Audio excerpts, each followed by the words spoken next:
Well, we are back. I want to welcome everybody back. Today is July 9th.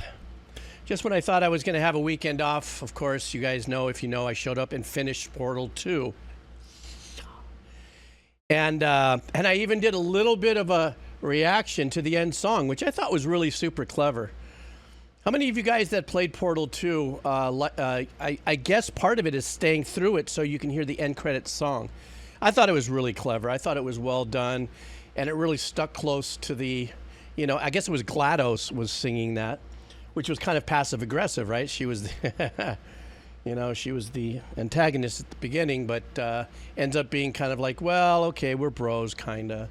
But that was really super fun. Anyhow, so if you're watching this on YouTube, that's because you missed the stream. If you want to catch the stream, the links are down below. Everybody in the chat, say how's it to YouTube. And let's get going. Today is Tuesday, and really going to concentrate on the dono catch-ups. So we are down on that. So let's go ahead. Yeah, that turret opera was really super cool. And in the back of the turret opera, there's what looked like a grand church organ. Maybe it was the grand, grand turret. Priest or something back there, but I thought that was hilarious. It was well done. Very well done. Okay, so let's just start going, guys. I'm going to flip us over into another scene. I'm going to have to flex a little bit here on my camera because, like I said, my Stream Deck has kind of gone into labor since I made a couple of updates that I probably shouldn't have done, and is the very reason why I have the challenges that I have with my camera currently. So let me get ourselves over to the video watching page. Oh, and I'll move over. There we go. I did that pretty fast. Not quite so seamless, but. So here we go, guys. Let's get ready for our very first dono catch-up. These are all coming from July 6th, so we're running on it. Okay, very first on the list is Tonto Corazon. How are you? Are you still here? I know you just checked in a little bit ago. Let's see what Tonto Corazon has over here. And we are going to be doing the song Primera Rumba. Primera Rumba. Chembo Cornal. Not Carnal. Cornell. So here's a little bit of Latin jazz to kick up the mood. He says, what a great way to start the stream. So let's do this. All right.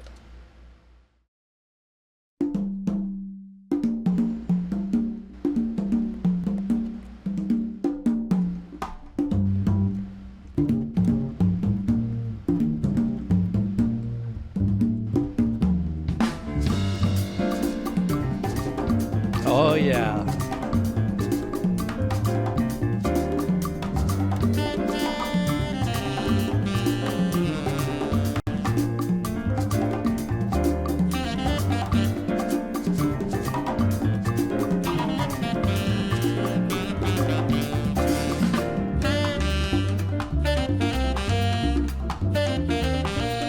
God, I love bass arrangements on tracks like this.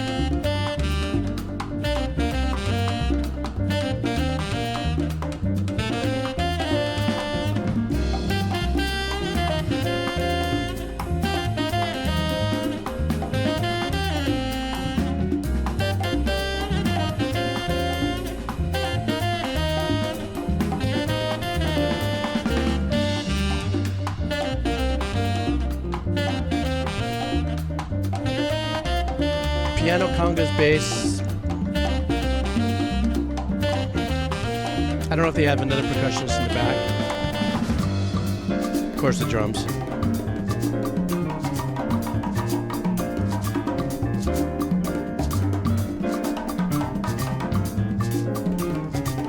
Wow, I love that the bass is following the left-hand arrangement on the piano.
It is kind of a low bass mix, Judgment, just slightly.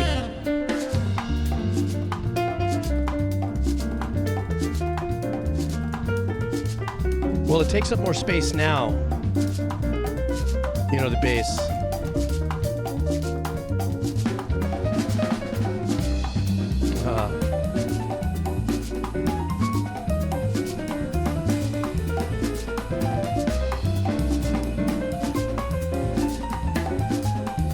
I love the left-hand work. Let's not discount the left-hand work going on here.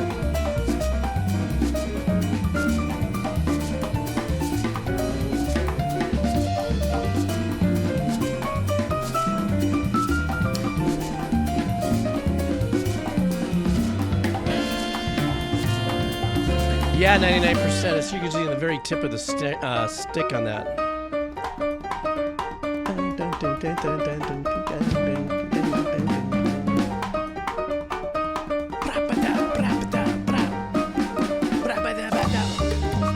That's what I would have done if I had timbales there.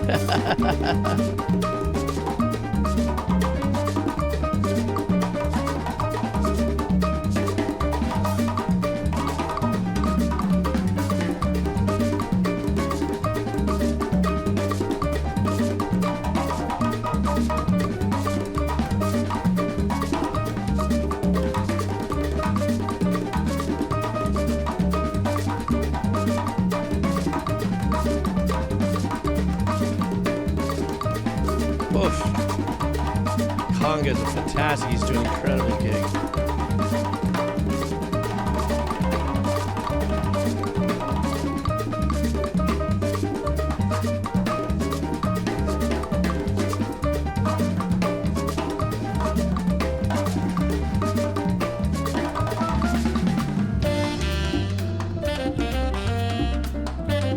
Rumba, it's like a Cuban rumba fusion.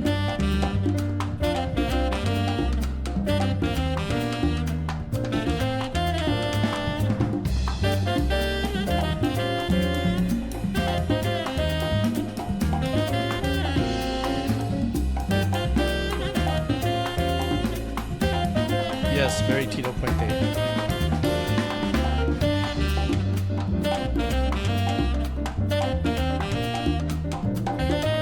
Very memorable hook here, though.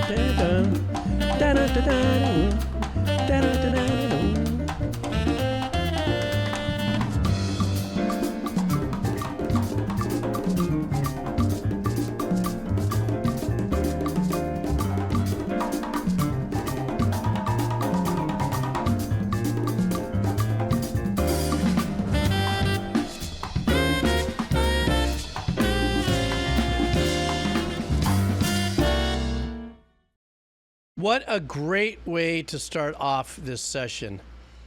Nothing like a rumba. I believe the history goes way back, but I also, where I come into focus with this is two things. Number one, when I had my very first recollection of what my dad did for a living had to do with noticing his name on this thing, on an album where he did a lot of work for somebody named Mazacote. Very famous percussionist back in the 50s, late 50s, early 60s.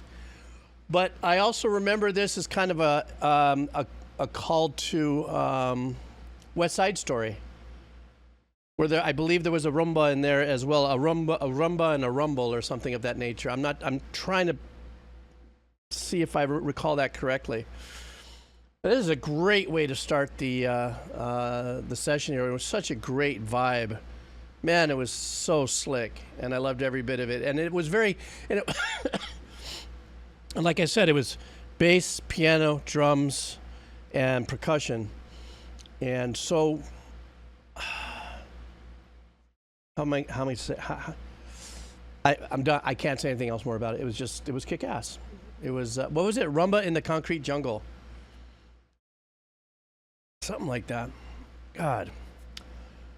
Okay, well, next up, Lateral Tap wants a band called McBaise. It's an indie, or McBaise. I'm not too sure. It is an indie band, and the name of this track is She's a Big Boy. McBaise or McBaise. Oh, McBaise is a southern French musician who lives in London. He's also an accomplished illustrator and illustrates the arts of the music and animates the music videos for his own songs as well. So not only is this guy sonically creative, but he's also visually. So let's see what we got going here. All right.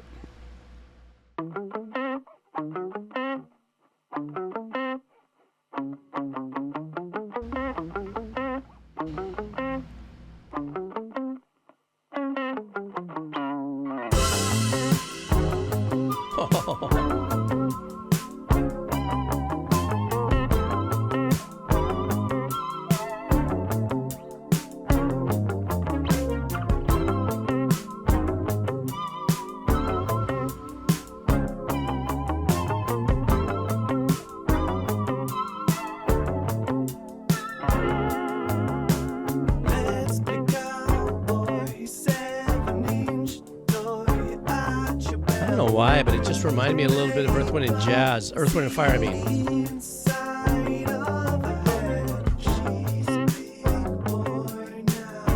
So vibing.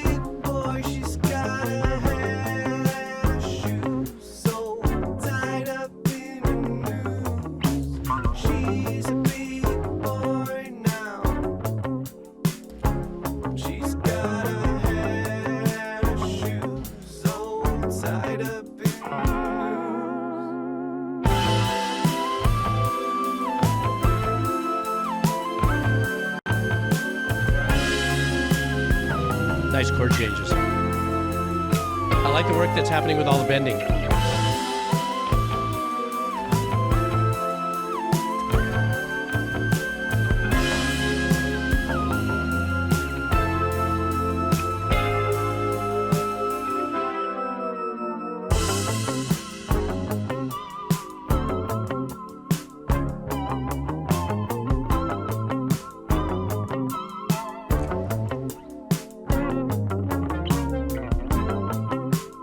That ba-ba-ba sounds like a Juno 106 horn from like 1981. Or analog attempt at it. Maybe we'll do it again. No, I didn't there.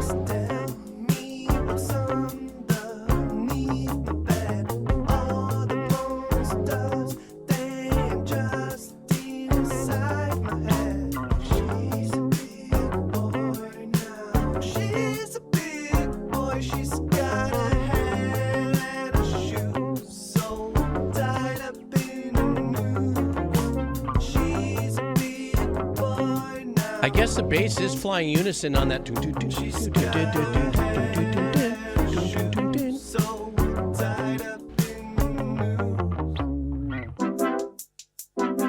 That sound right there.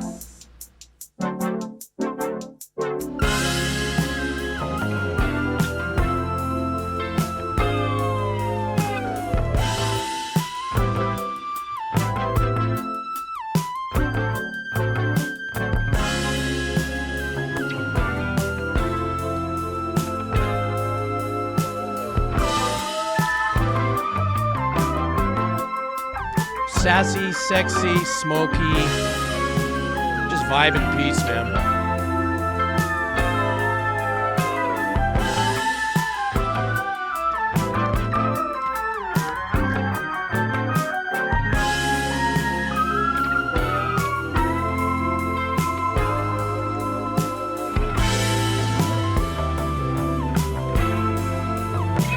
there's the bass.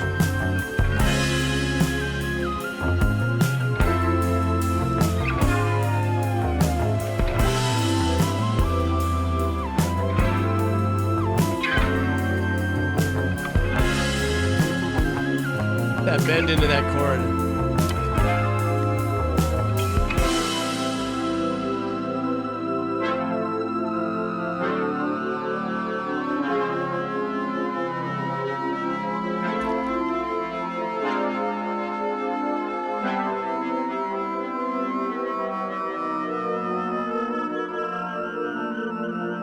Little clashing harmonics there. That's so cool.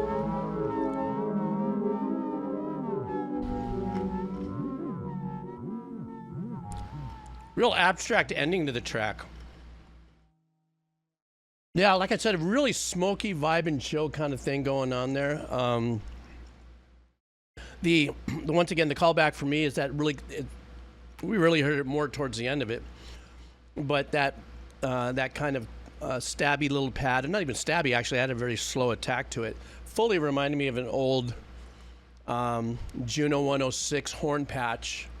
I love his bend outs into some of the chords. Kind of caused a little bit of like, it's like getting a massage and the masseuse hits that one spot and you kind of go. So whenever I'm making that face, that's like a sonic massage when you're hitting a soft spot and you go, okay. And then the bass actually does kind of sneak in a little bit towards the end, a little more definitively. At first I thought maybe it was just a synth line in the background, but kept growing. But then it also had that like pre-Snoop Dogg monophonic lead going in the back, that really high note. The whole thing was super damn cruise. It was so chill. First two tracks, man, on the streams just been crushing. So thank you so much, man, for that. Doc Doom. What is going on, Doc Doom? We are here for a band called, let me see. This is called Weston. Let me see. I want to make sure. Weston Super Maim. Super Maim. Weston Super Maim. And the track is called Perfect Meadows in Every Direction. Okay, I don't know what we're in for, but let's do this. Where is Doc Doom? Is he in the house? If not, he knows where to go if he misses us, because I am kind of early today. Here we go.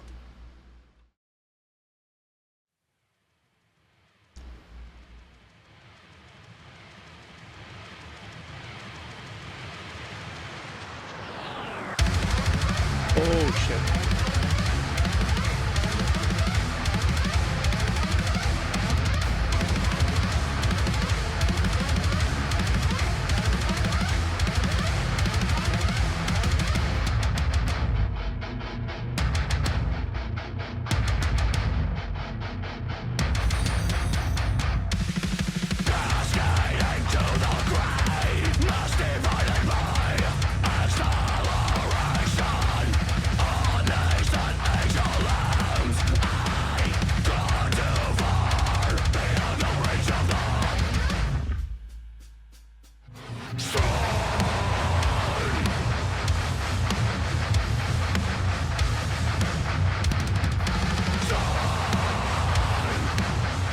Kind of off-putting triplet right there.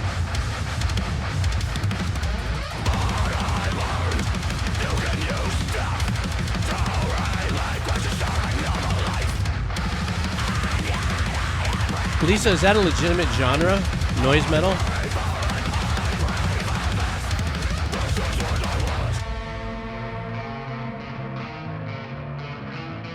Ooh, dicking around with the microtonal stuff there. Jeez. Oh, it is a real genre. Okay.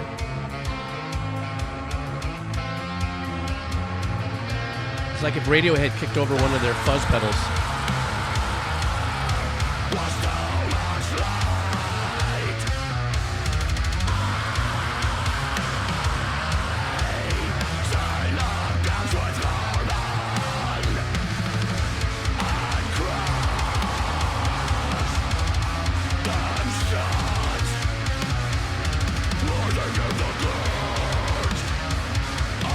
Man, I can't find the one.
This is a very trippy track.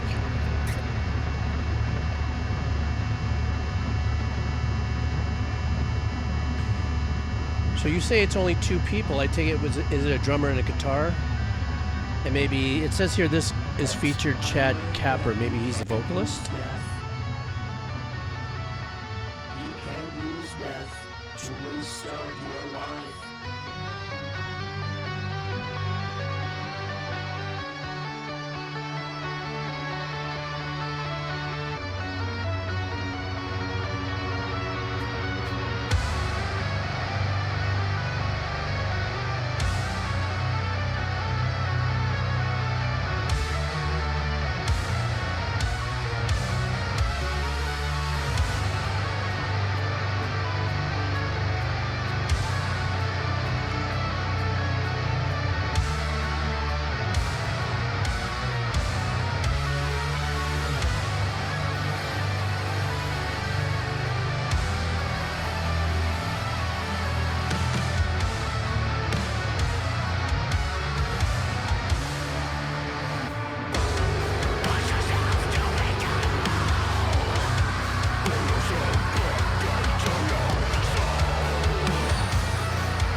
That little sequence in the back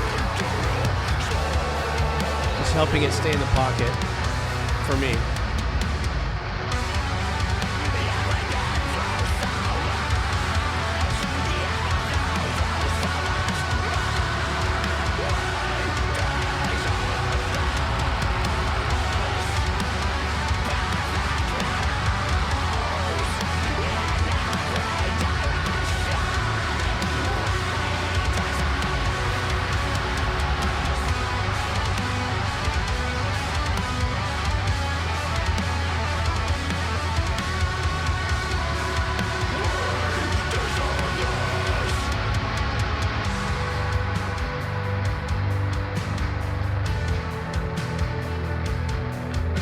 Nice change up. Almost as if they kept their same settings for their heavy stuff, or maybe dialed off their volume to 5 or something.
This was an absolutely trippy track for me to listen to, especially after the first couple songs we started here on the stream. You know, since I'm a newborn metalhead, and I say that, you know, basically because of it's the truth. Only in the last 3 years have I considered myself now. I think I may have just enough knowledge to be able to plow my way through different genres. So I guess noise metal, just when I think I might have a little grip of it, I guess noise metal is its own genre. And it's true to its nature of the name noise metal. There was obviously guitar components and the drums were crushing it, but there was a lot of infused noise on top of it, if you would, either to emphasize just the overdriven saturation, gritty side of some of the guitar work that was going on there, or there was just that kind of noise that, like, sometimes Mick Gordon will put in the doom kind of musical works in there. I started to feel a little bit more comfortable probably in the last 3.5 minutes, where they kind of laid into, I think Lisa had mentioned it was a little more core-esque, obviously. And then this last section, it was just it just laid into its ambient ethereal vibe, or its noise metal ambient ethereal part of this track. And at that point I was going, okay, well, this kind of sounds a little shoegazy. And not so much the drums, but the sound of the long, the whole notes that were being just held out kind of reminded me a little bit of the shoegaze. And I also was reading that somebody here had said that it has that this band was influenced, which was obvious the second I saw it pop up with some Meshuggah. So that was kind of obvious after I saw that. I went, yeah, I could see that for sure. But still, there was a period there that no matter what I was listening for, not the hi-hat, not any kind of sequence, could I find where the one was. Where was that downbeat? I'm going, where is the downbeat in this thing? Because it shifted around enough where it definitely threw me off, which is, it did its duty. It threw this old composer off, which could easily be done. I'm not a genius at that kind of stuff, being perfect about, things with music. Video games and art. Games as art. This is you. Are you here, my friend? Next up. Let's go with he wants a band. Wow, we're staying into the metal now. This band is called Horrendous. And so it looks like this is going to be, the song is Chrysopoeia, the Archaeology of Dawn. Yeek. Okay, so apparently this is going to be some badass progressive death metal as I lay unto thee the chat, the stream here at the Avocado. Let's go.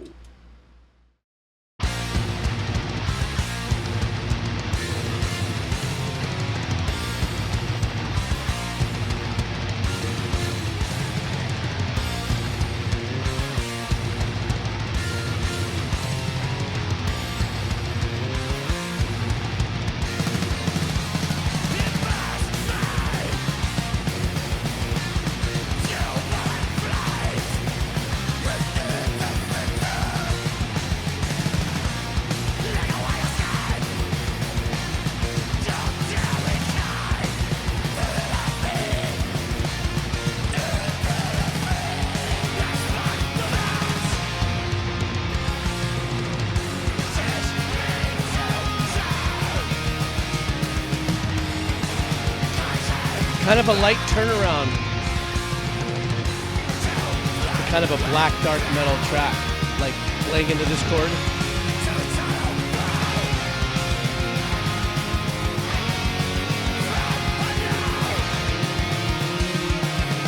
Good, bass player's crushing.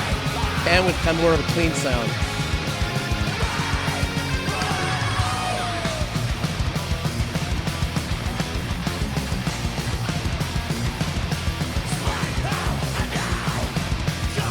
Bass. It's a great sound.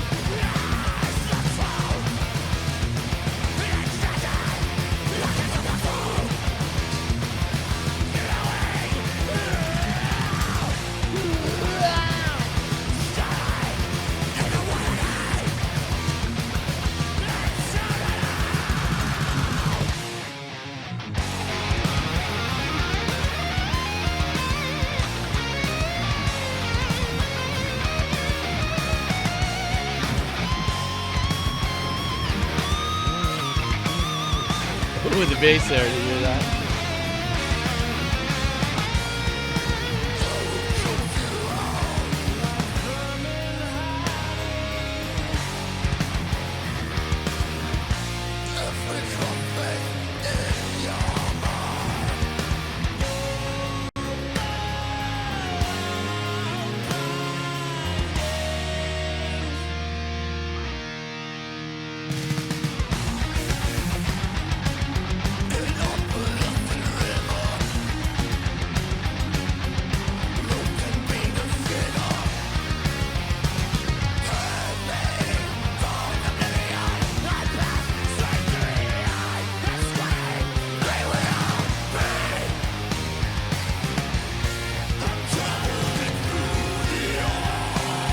I'm getting more pulled into the bass line on this.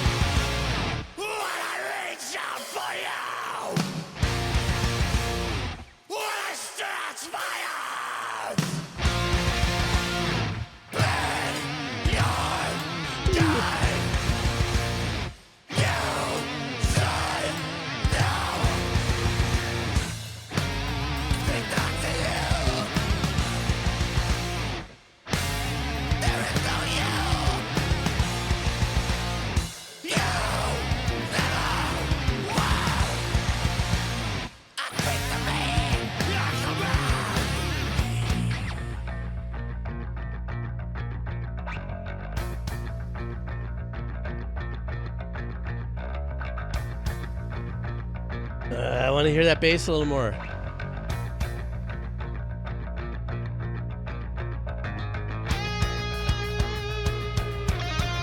Oh, loving this part.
Yeah, it does definitely have that metal church vibe for sure.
That was a cranking track. I mean, at first, when I read it, it was progressive black metal. Then I think it was Lisa or SB. I forgot who had kind of mentioned. Maybe it was speed metal, prog speed metal. Truly, where the prog aspect of arrangements really came through was with the bass player. And what I mean by that is, obviously, he is in support of, all the chord changes that are going through it. But a lot of his crossover passage work, the turnarounds that, before chord changes and stuff like that, were really super progressive. And I really liked the choices of notes that he was using in order to get into those next patterns and stuff. And then there was a couple of shifts in the structure that went from that maybe black metal into what which I believe is the speed metal that Lisa was talking about, just in case. I'm not too sure what speed metal is. If it's anything over like 200 beats a minute or something like that. But I think this is the first time I've ever heard anything that was genred as progressive black metal. Now it's like almost going, well, where do I put those two elements together? Does it have to have, a structure where it's X amount of band members in a particular tone and style of singing with a little bit of Lydian type work in a pentatonic world? I don't know, something like that. I would know how to do it, how to put that together. But I liked a lot of the kind of the genre flexing through that. There was a little bit of that, where I'm going, ooh, I like this spot right here. But I have to circle back to the fact that the bass player grabbed a lot of my attention on this track and in the arrangements and stuff. So speed metal is, I'm not going to know what this is, NWOBHM with thrash metal style tempo. Oh, I see. Okay. Iron Maiden, but played like Megadeth. Ah, gotcha. Okay, that made sense. Sometimes, like a guy, you got to show me pictures to make sense. So now you showed me the picture of like Iron Maiden, okay, gotcha. I see what's up. So thank you, Lisa. Ooh, excuse me. Okay, next up. This is The Driver. 458 is coming in with another band suggestion here. This one, the band is called Beardyman, I believe it is. And the name of the track is Mountainside. And the background message is, one day I was driving up Big Bear Mountain in New York one winter morning after college with Spotify on random. And this is how I pretty much discovered this song. Sort of creepy, out by now Spotify knew where it was. But I have to give them props for choosing the best song of that moment. All right, let's do this, guys. And this is from The Driver 458. All right.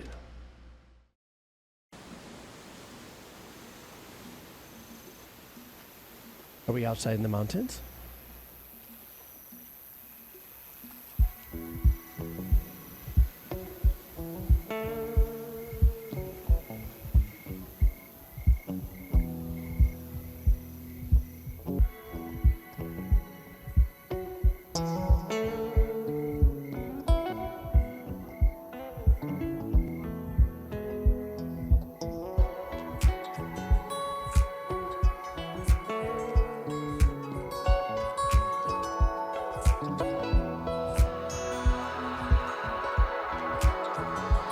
Wow, super cool ethereal pad right there.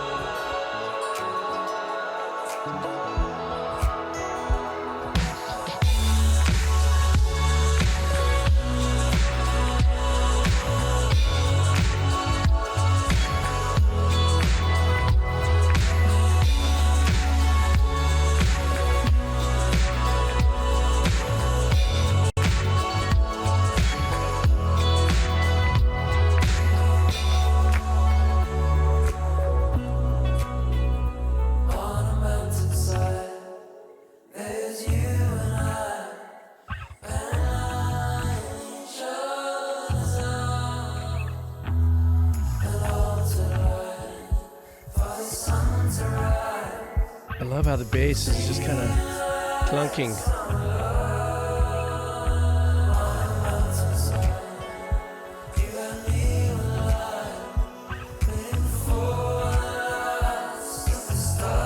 God, with the background vocal and the growing ethereal work with the reverb sounds so great.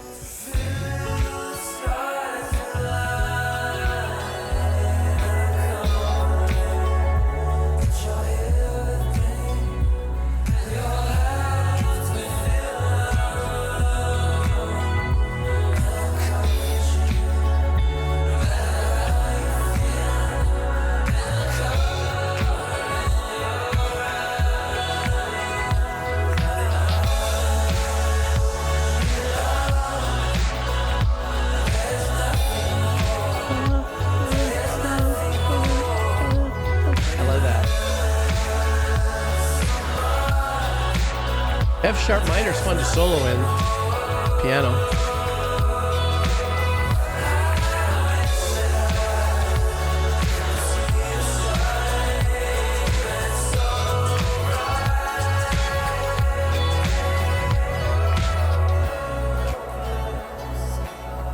God, it is that's a good call, SB. This is very Tame Impala.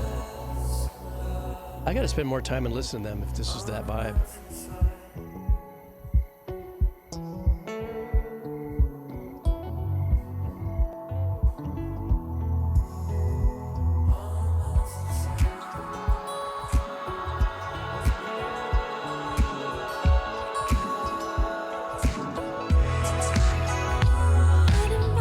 Both, actually, Judgment.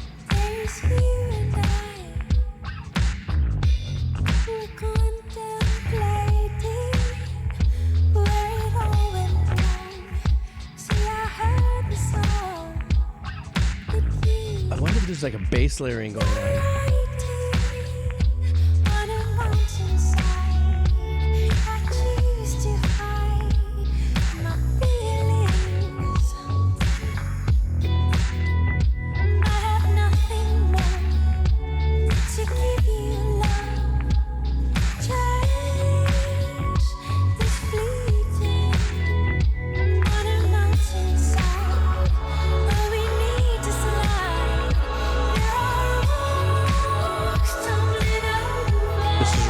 This section right here.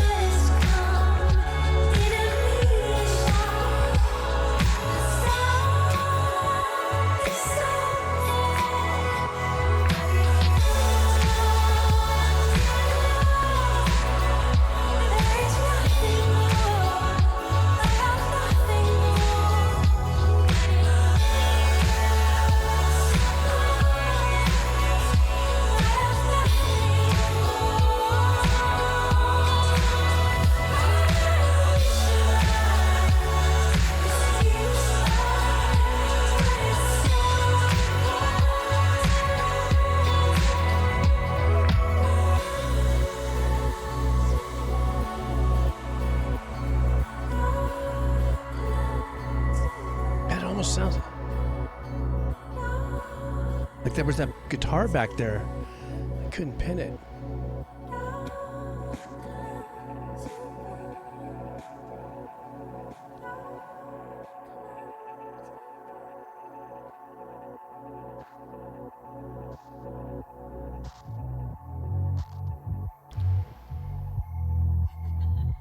They're subliminally letting us soak in that pump sucking of the compression. Also, I was hearing the guitar. It was maybe we just pulled way back.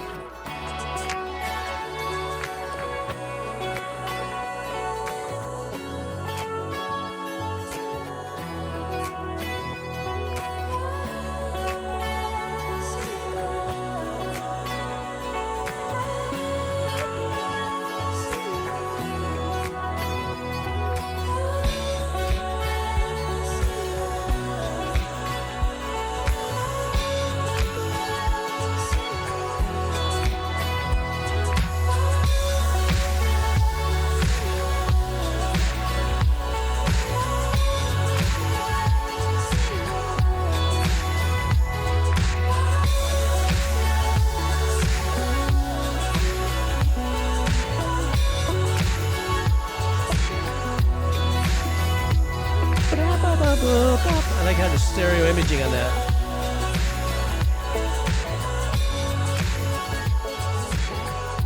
I think it might be just a key stab or a little EP work. But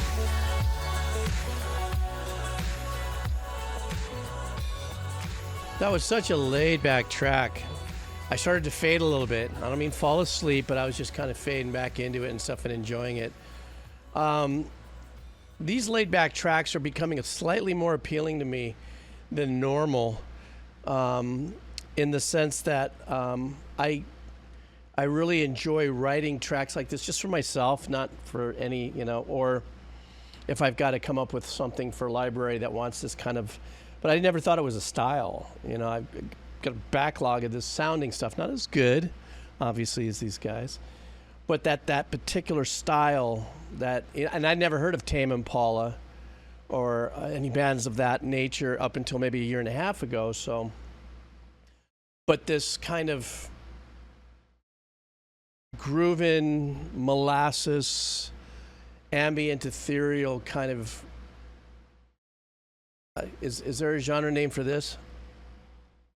Kind of like, kind of vibe, you know? It was a great feel-good track. It's like, well, I can't get high anymore because my lungs are crushed, but this would be the second best thing. Just put this on the headsets and look and stare at something and just kind of go, excuse me. I think part of that has to do with, too, the subliminal Chillhop. Oh, yeah, that's what it is. Chillhop is, I believe, what that is called. I didn't know it was a genre, and I just recently learned about that, but now you just brought it up again.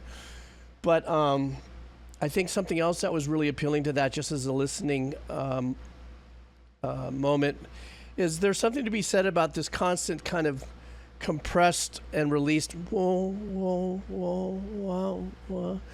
You know, that's kind of, it's there, you can hear it, but a lot of times it'll fall into the subliminal parts of the track. So percussively, it becomes hypnotic. That kind of, I don't know, maybe Aman has a better way to explain what that is. I don't know how to explain that kind of pulsing sound, if that's something that's actually in the programming, maybe in the filter, you know, or something like that, or if it's, I don't know, but it really, you can kind of sense that whoa, whoa, whoa kind of vibe, you know? And so that's, to me, that's kind of like, hey, just kind of chill, you know? I do not have a hospital playlist set up yet. I'm hoping I'm not going to be in the hospital too long for surgery recovery. They say it should be just about 3 to 5 hours of me sitting there and make sure the suture's all, and I can get up and walk. They said there's a small chance I might have to overnight it, but this kind of a track, I'd love to be on, depending on what they give me for the pain. You know, apparently they're going to give me some of the good stuff, but I'm not really I'm not a big. I have a very high tolerance for pain. So I think I took all of my OxyContins when I had my rotator cuff surgery. Actually, after my pain was slightly pretty much under control because I just kind of liked the way I was like, whoa. But I was one of the fortunate ones that didn't get like into it. I was like, okay, the run's up. You know, but while I'm sitting here and I can't do anything with my arm, this is kind of fun. I'd be like, la, la, la, la, la, la, you know. Yeah, that's what I'm saying. Peanut butter morphine, that's what I'd like. And the gummy bears, I don't know. I'm too scared to take edibles, man. I am. I got to tell you the truth. If I may take a quick Obi-Wan Kajibski moment here. I think what happened is in the late 90s, early 2000s, when the cultivating of the higher THC stuff was coming out, and I had been smoking I'd say more than half of my life before that. Just casual, you know, not every day. I didn't have to wake up in the morning and get baked, though if I had the opportunity, I did. If I had no other responsibilities, just go surfing or something, fine. But that THC level got so crazy that, like, it was no fun. I was getting anxiety. My heart started pounding. I'm going, what the hell's going on? So, you know, eventually I'd pull back, and then I'd try again, and all of a sudden I'd get hit in the head with it. I go, I'm just not having fun anymore. And then everybody tells me the edibles are just as more powerful, you know, so you got to sneak up on it like one little gummy bear foot at a time or something. I'm like, yeah, but to me, a little bit of it is like the ritual, right? I mean, that's what I remember as an old fart getting baked. The ritual was sitting with your bros or pals, guys and girls, and, you know, rolling a fatty, or, you know, packing the machine with a nugget and being like, ooh, this is going to be good. And, you know, it's part of that whole sitting down and passing around the pass the Dutchess to the left-hand side. Is that how you said that? You know, while everybody's getting buzzed, like, oh, hang on for a second, let me eat my gummy bear and then I'll come on. I'm like, you know. And then I guess there's the other stuff that's more body high than heady high. So, and since I can't smoke anything anymore in my lungs, it's like, I don't know, you know. So I'll just lay into my music playlist, and that'll get me kind of the bzz. Yeah, that was it. Musical youth, right? Pass the what was it? Past the Duchess or Duchy? Past the Duchy to the left hand side. Something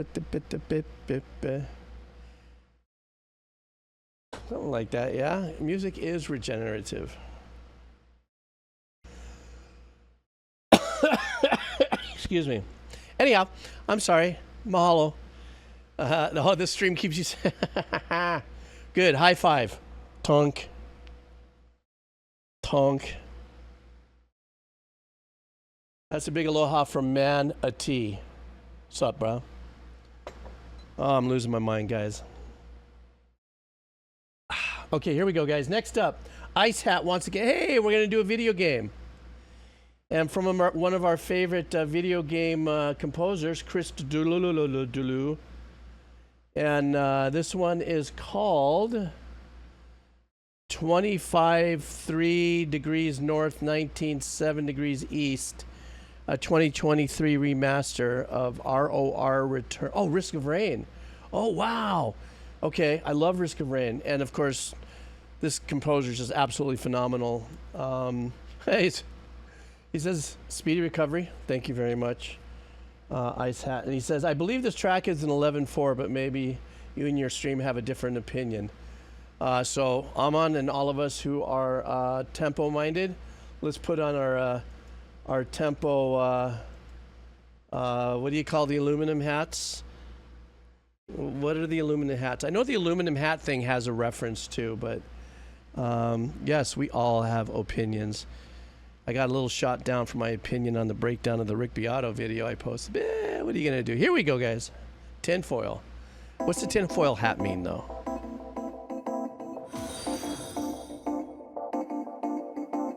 Oh, I love this play with the delay.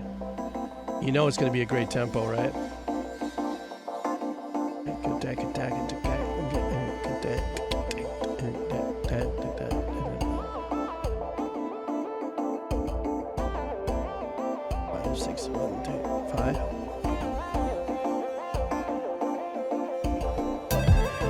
Is it 5/4 into a 6/8?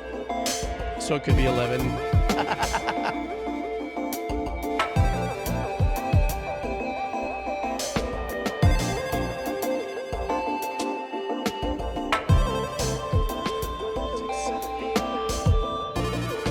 Yeah.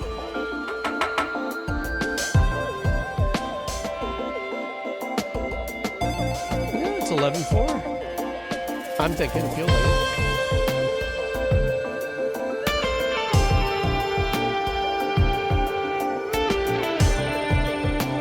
Wow, this is great. I love this.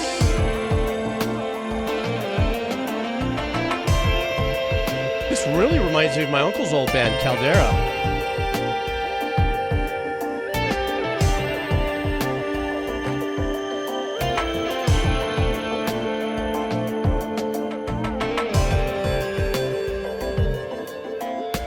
Oh, this composer's great. His choice of vibe.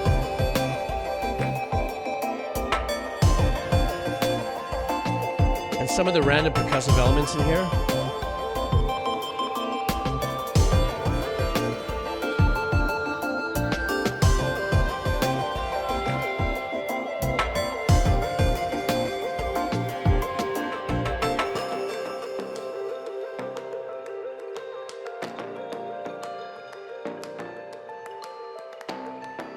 Oh, great move here in production. Jeez.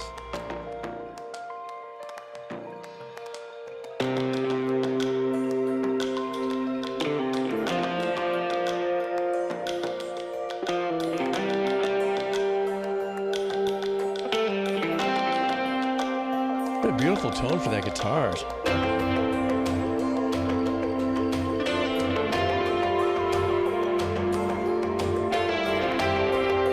God, and those ambient support lines.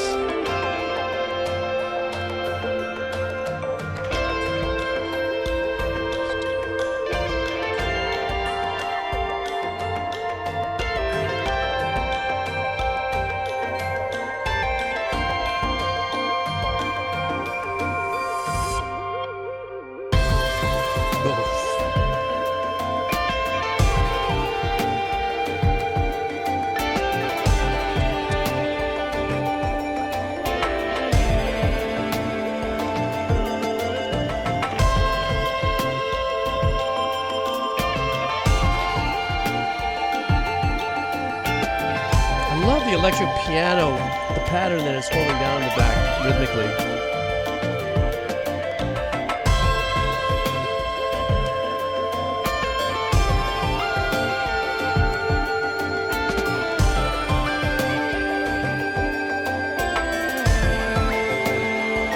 And the little flurries in the hi-hat too, and the dynamics, that's great.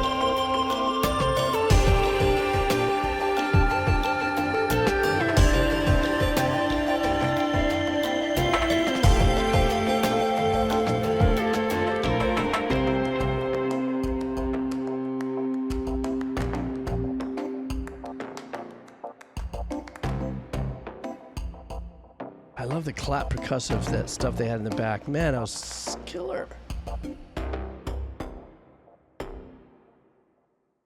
Once again, this composer just blows my freaking mind on so many dynamics in which he presents his music, different genres, different ways of I don't know, even like on this track, the kinds of sounds that he chooses for his arrangements. Percussively, this was one of my favorite tracks, only because a lot of the glitchiness and some of the percussion sounds that we heard behind there, like it almost sounded like it was a far distance, super compressed clap, like, you know, that kind of a thing. Sorry if I blew out eardrums. But all that little detail, man, it's just, it's so amazing. It's so wonderful that how, let's say, mellow layered of arrangements this track was, but with those beautiful sounds, those ambient sounds, and those, even that guitar tone was fantastic. But I love it how it just opened up with the EP, with the delay on it. You know, kind of gives us a false sense of where the one is. Kind of, you know, and so this was magic track for me, super magic track for me. I forgot who was it that somebody asked. I think SB asked, where, for those of you who played this, is this actually during gameplay, or is this one of those downloadable content kind of vibes? I mean, this is the kind of track that makes you go, frick, I know everyone keeps telling me this might be this and the other one. I think I'm old enough and a big enough gamer now to be able to take on Ori and Risk of Rain, albeit probably on super noob level. But it's almost like I don't care. I want to listen to the music. I don't care if I'm getting blown up. I just want to get into that vibe, man, and just let my head space out on it, you know. Oh, this is a standalone. Oh, you mean I can't? Well, can I get this on Steam? Something like that. This do be during normal gameplay, says Nips. So, sorry. I called you Nips, Turnip, sorry. There used to be a professional surfer named Mike Parsons back in my day, a legacy coach right now in surfing. But it's really funny, the derivative of his nickname, everybody called him Snips. So Mark Parsons, Parsnip, Snips, I don't know. It just kind of, so, oh well, this was great. I love this track. Matter of fact, I'm gonna listen to this track a little later, call up my guitar and just noodle with it. It's that kind of track. I know when it's good when all of a sudden my fingers start going, and I make that face too. Thank-faced. Next up, Send Monkey wants an anime. Continue on our journey here. The anime here is Call of the Night. This is a hip-hop track, according so, and it's called Losstime, and this is from Send Monkey. So let's see what Send Monkey wants us to send it. So we're sending it. Here we go.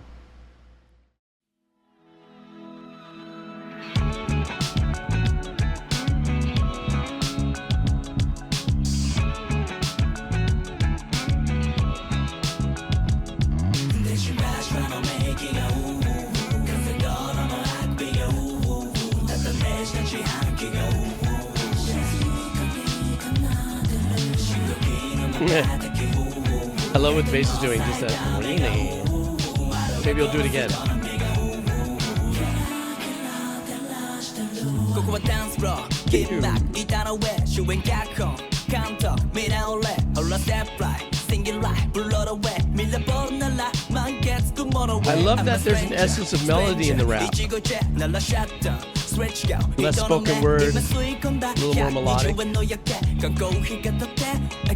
時計の針が明日へと手招きしてるが俺らまだ目もくれないしぶしのロースタイムこの真っ黒余白のリツブス旅に出たいなどうせなら君の手を掴んで普段と違う道選んでエスコーするこのランウェイアスファルトのレッカーペイ競技よたし並んで街路樹たちも羨んで遠くで聞こえてるサイレン、yeah、牛ガエルの鳴き声が完成、yeah、レジ柱の名義が風道路のあくびがただねした自販機が静かに奏でる白木の瞬き角の咲いた目が丸がこぼす人の目が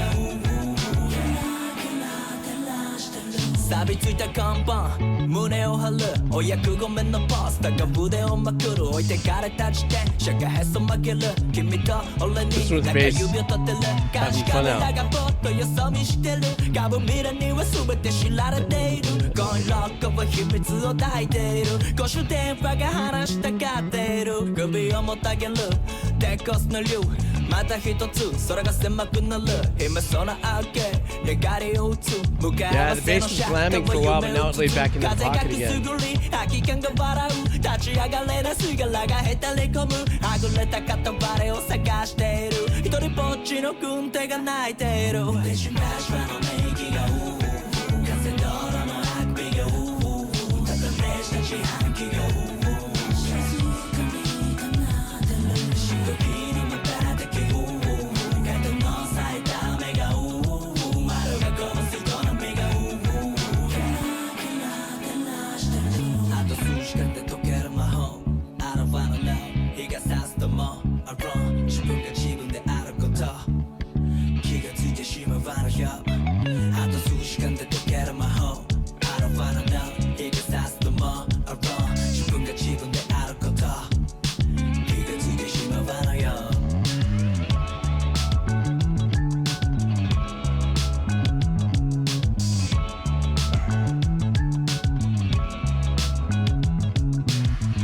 There's that little keyboard.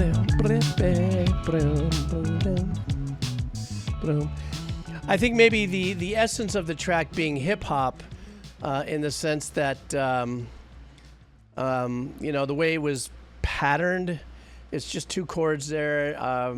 That drum, it's not the drum pattern as much as it is the programming and the sounds. Really straight, you know, everything was, you know, it definitely sounded like it was coming from maybe the late 80s kind of vibe. And then, of course, toying around with the vocal performance. I thought, I know that hip hop doesn't necessarily always equate to rapping. At least that's what my daughter told me a long time ago, is it's not all hip hop, it's all about rapping. There's some singing, etc. In this case, when they started, I was, you know, anticipating, you know, the rap, but there was a little bit of a kind of slight two-note bend into the melody and how they're singing, kind of like how who's the guy that sang "It's Your Birthday, It's Your Birthday," 50 Cent, in that very famous hit song of his, actually had kind of part of a Frisian mode tone in his performance that I think was one of the more powerful things about that track that probably made it just as successful. But this was another one of those bass lines, of course, that anybody's bass line listening. But it sounded like there was just patterns that were also cut. Before you guys go scorch earth on me in the comments for that, what I mean is, for the purists that might be saying anything else, I'm pretty sure the bass was played, but maybe it was just take this section, and repeat it and stuff. Wash, rinse, repeat. Because I think that's also part of the hip-hop track building elements, is that's part of it. The repetitive nature of it, not stepping out too far out of that. Excuse me. But definitely had the hip hop vibe and all that. And I think about a track like this too, and because I don't understand what they're saying in the language, what I will say is listening to their syllables in their cadence is what I always dial in on. With that being, I don't know what they're saying. So this is a super enjoyable track. I don't know, you guys, how'd you guys dig it? Did you guys like it? I liked it. Lisa Wolf, I got a song of yours coming up right now. Oops, I made a boo-boo. Stand by. I made the boo-boo. It's a band named Busdriver. Oh, is this another hip-hop track, Lisa? Stand by here. Yeah, the track is called Me Time. The genre you have here is hip-hop, or it could be hip-hop adjacent. I don't know. It is? Okay. So be it. From the band Busdriver. Okay, I'm reading your message right now. Heavy flashing light warning, everybody. So, giving us the heads up here. And let's see what Lisa's sending us. All right.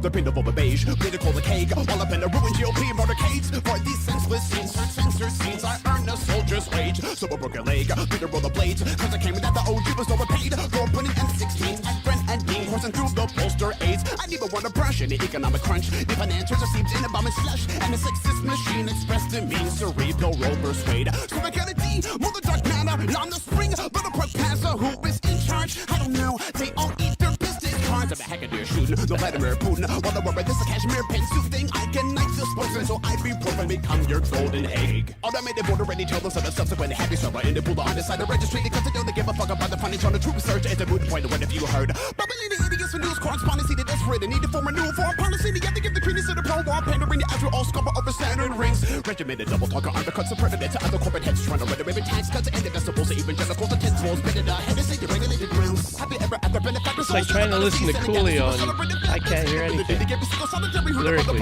every now and then I catch a word. Yeah, what does this mean for you though? You niggas looking cheat up, roll in a Prius, but I gotta give my money minutes for the C+. What my pork closed homes and pork roll rooms, I revisit the need to grind. I did a Russian 10 bots, tipping off some hemlock, cause I got to open door billing on my desktop, when I've been over exhausted. I wonder if it's public domain, Almond. Was that it? No.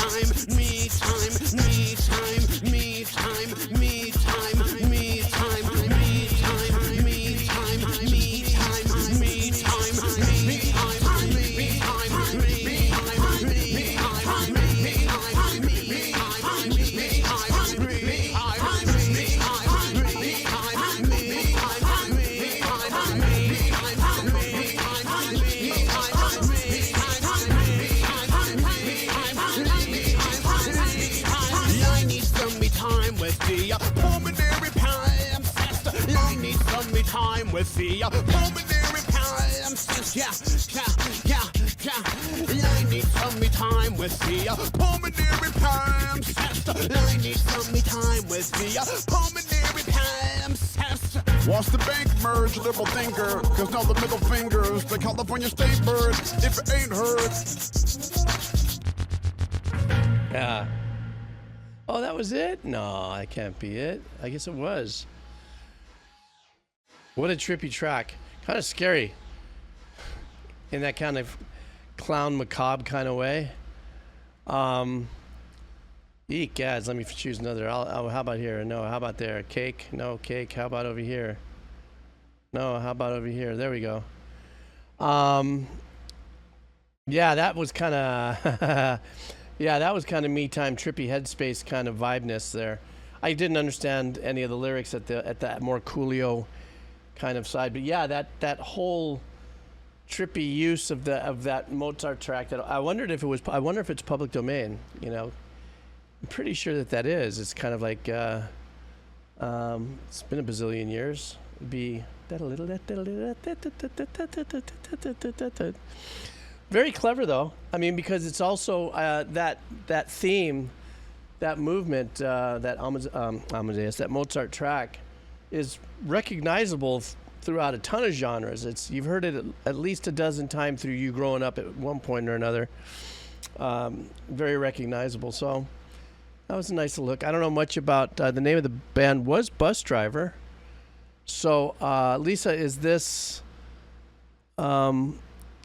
is this a one-off track, or is this off of an album and pretty much stays to this kind of abstract style of writing and producing? It is kind of trippy. I also did recognize, though, when the little girl was pushing in the red thing for the change, I was like, oh my gosh, I'm getting like 1970s arcade flashbacks, you know? It's off Busdrivers. Oh, okay, gotcha.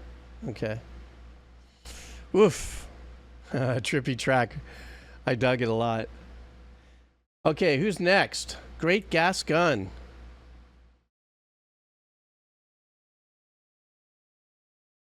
What, very Aesop rock adjacent. Oh, okay. I'm learning, Lisa. You guys are teaching me. Next up is a band called Loreena McKennitt. Loreena McKennitt. Is that a band or a single artist? Folk music. This is called The Old Ways. One of these days you'll say my name right. But it's likely not until. Okay, wait.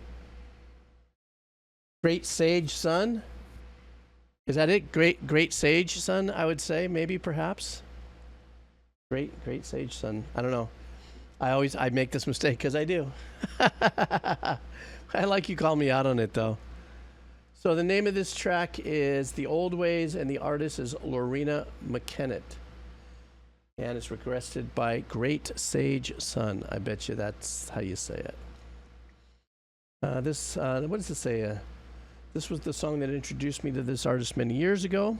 Loreena McKennitt is a multidisciplinary Canadian musician who is deeply inspired by Celtic mythology, folk stories, and poems. Oh, okay, so this is probably going to be a nice little journey. All right, guys, let's do this. All right. Ooh, live too. Love it.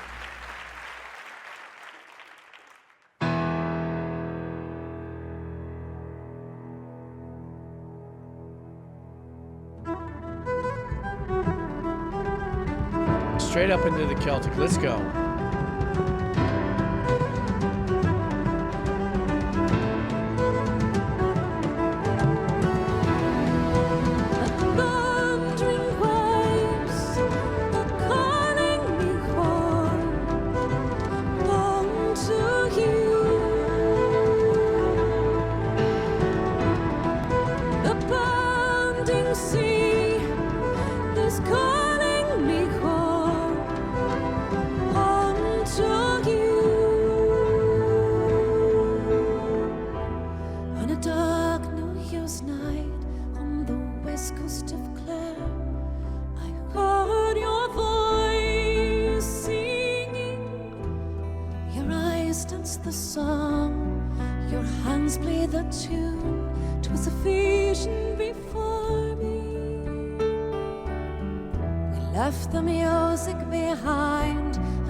Subtle guitar there too, acoustic. Sounds great. To the seashore and smelled the brine, felt the wind in our hair. In sadness you passed. Very light strings back there.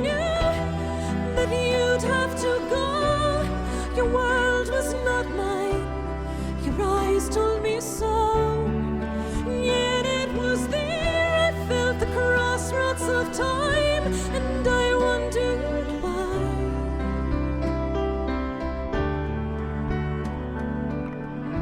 As we cast our gaze on the tumbling sea, a vision came o'er me of thundering hooves and beating wings in the clouds above.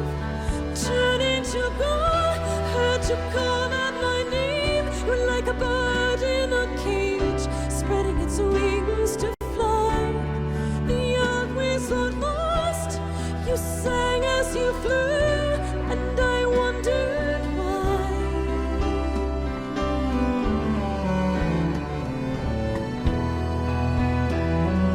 Almost like they have a little synth pad behind those strings as well. Is that a Kevlar cello?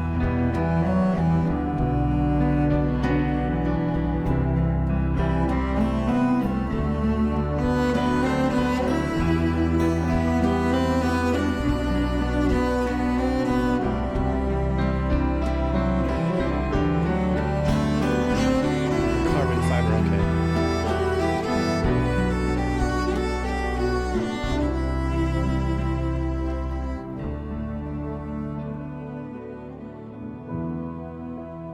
Thundering waves are calling me home to you.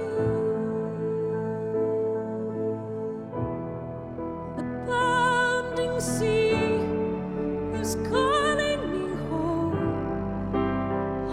Great to melody. you. The thundering waves are calling me home to you. The bounding sea is calling me home to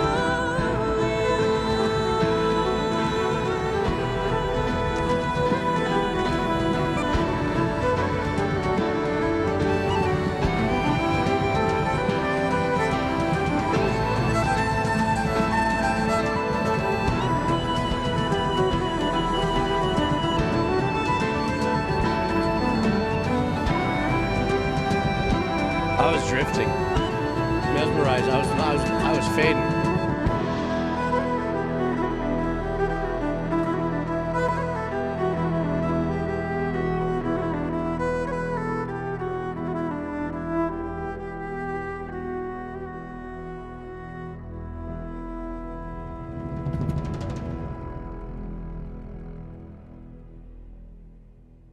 Beautiful track.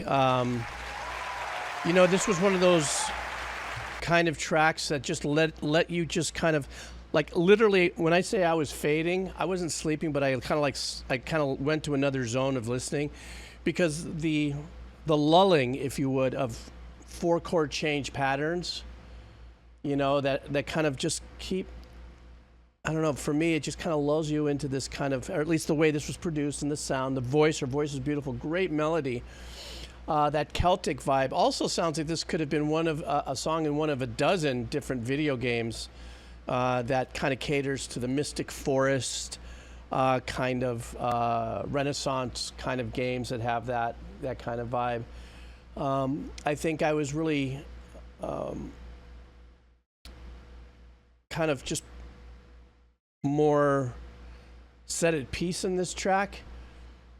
With her voice, it was just beautiful. It was just subtle, you know, with the nuanced arrangements. I got to a place where I stopped listening to the music as far as doing what I do, and I just wanted it to just take me. And I just was like, "Come on, don't fall asleep, dude." But just, but that's the kind of vibe I got on it. It was just very super chill, super laid back, and this is perfect for me to take a quick break, okay? Because now I'm going to be hitting all the donos that have been coming in today. Starting with Cycloid and Macuzia and Judgment and AA and SB and Metro, Skate Stalking, Ticketing and Kairu. I'm sorry, the Kebab Seller and Paulman and Signori, and I got a lot of them. A lot of them came through today. So I'm going to take a short break. Just going to make a quick cup of coffee, take a pee. Like you guys need to do that. Too much info.